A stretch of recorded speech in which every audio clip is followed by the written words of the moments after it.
Como podedes imaginar, para falar destos temas, temos que falar un pouquiño sobre fisioloxía vegetal, en especial dos tecidos que compoñen os seres vivos.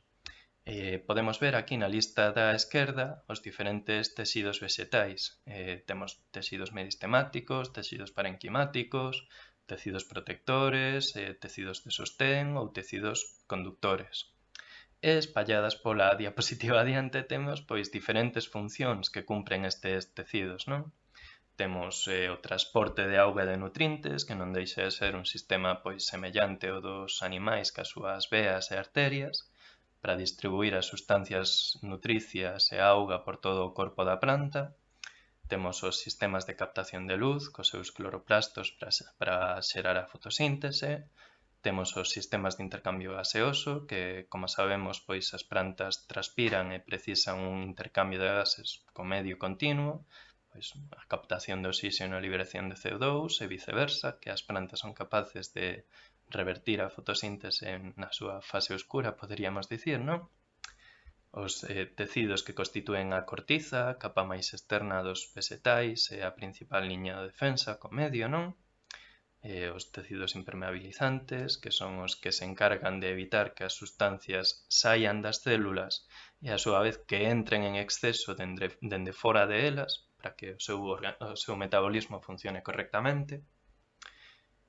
E a hora de falar da capacidade de recibir os estímulos do medio, teríamos que falar dun sistema moi particular que é o sistema nervioso, os tecidos nerviosos, que están presentes nos animais e que son os que se encargan pois de recibir eses estímulos e mandalos ao cerebro para que sexan interpretados. Como todos sabemos, o sistema nervioso dos animais está formado por neuronas, células moi especializadas en a transmisión de sustancias químicas entre elas, para dotar o cerebro da información precisa para reaccionar fronte ao estímulo que estamos a enfrentar. Como sabemos, este intercambio de sustancias químicas entre as diferentes neuronas xera un pequeno potencial eléctrico, xera unha pequena diferencia de voltaxe entre as distintas células, o que xera que haxa como un pequeno impulso eléctrico que viaxa dende a primeira neurona estimulada ata a última que se atopa no cerebro para pois transmitir esta información. Pois deste xeito, se tocamos unha superficie quente, as nosas primeiras neuronas receptoras van detectar esta sinal, este aumento de temperatura que pode ser perxudicial para nós, enviar a sinal eléctrica ata o noso cerebro e este vai a interpretar pois como que estamos a tocar unha superficie quente que debemos retirar a man en consecuencia, non? No caso das plantas, pois non temos un sistema nervioso desenvolto nin nada semellante, non temos neuronas de ningún tipo,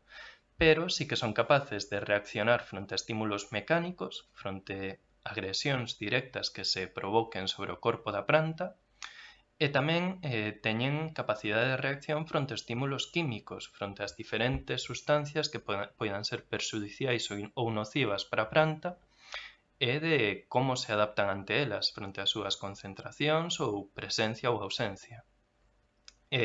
O que sí que son capaces de facer as plantas é de transmitir información polo seu corpo en base a pequenos impulsos eléctricos, en base a pequenos diferencias eléctricas entre células. Dito de novo, non teñen ningún tecido específico para comunicar estas sinais eléctricas, simplemente viaxan ao longo das súas células, ao longo do seu corpo, ata chegar pois dun punto a outro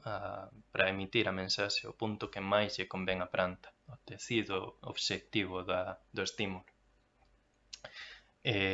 Nada, algunhas das reaccións que poden provocar as plantas pois son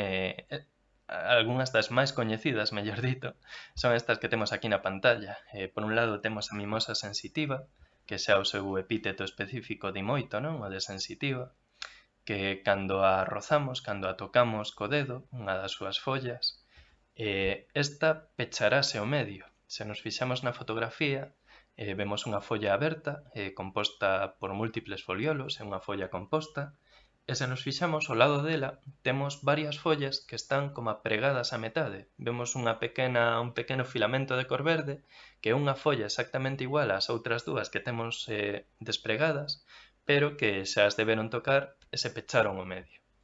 Isto non deixa de ser unha reacción defensiva. Fronte a unha agresión mecánica, a folla péchase a metade e simplemente prepárase fronte a un posible deterioro ou unha posible agresión maior que lle poidan provocar. E outra das reaccións máis coñecidas é a que temos en baixo, a da Venus atrapamoscas, a Dionaea muscipula, que, como sabemos, pois se cae un becho nestas bocas tan características que ten, pecharánse automáticamente non para defenderse, senón para emitir unha serie de sustancias digestivas, enzimas digestivas, no interior desta boca, que poidan prácticamente disolver o becho que conteñen, só deixan as partes máis duras, e nutrirse pois dos seus restos, da súa carne. Como sabemos, no interior das bocas da Dionaea hai unha serie de peliños, hai 3 e 3 en cada lado da boca, poderíamos dicir,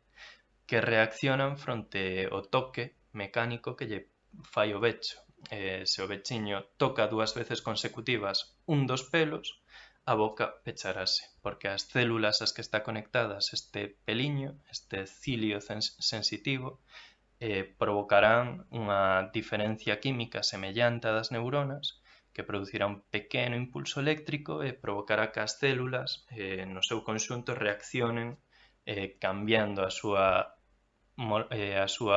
osmose, a capacidade osmótica neste caso, e pechen os dous lados da boca.